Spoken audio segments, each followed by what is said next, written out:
scented products, because that is a rich topic. They want a 4-day work week. They want annual bonuses that are not tethered to performance. They, of course, want a big hike in pay.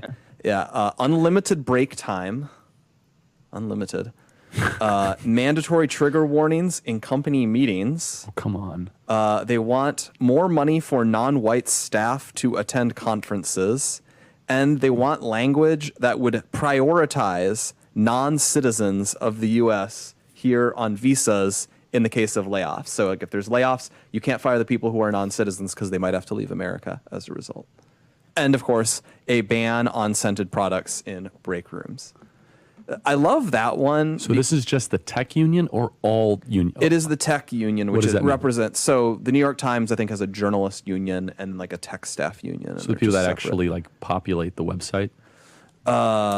Like the people who write, yeah, and then the people who kind of make all their, I assume, all their graphics, keep the website up, yeah. I mean, New York Times has some impressive tech. Like when, I'll full confession here, when we're covering election night, no, for sure. I am using the New York Times website to track everything. They're amazing. I have no disagreement with that. And so they're very talented people, so maybe they have the right to abolish scented products in their break. I really want to know the origin of that.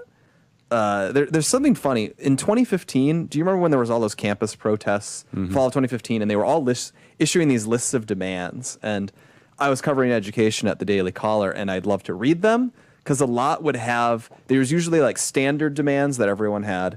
And then some schools, there were these bespoke demands that was clearly someone on making the list had an axe to grind. Like I remember one, they were really mad about like the instruction of jazz music at the school. And so it was clearly one specific music student who was angry at one specific professor. So their demand list was, this professor has to go away and not be mean to me. And also we need to change the entire music department. And I feel like this is a lot like that. They probably have scented candles in the break room and someone really, really hated it. And got to ban it, Charlie. Ban it forever. So I've actually talked with some of the reporters at New York Times about this, and they're part of the union, or the guild rather.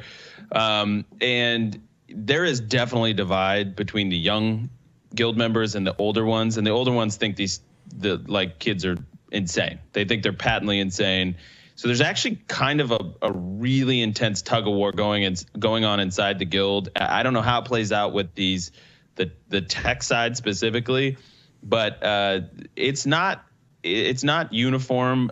I actually have a lot of respect for a lot of the reporters at New York Times. Having worked with them directly, I will tell you they are head and shoulders above some of the other publications, the main publications. They're pretty transparent. They tell you what kind of where they're going. They play by the rules. Like their ethics are phenomenal.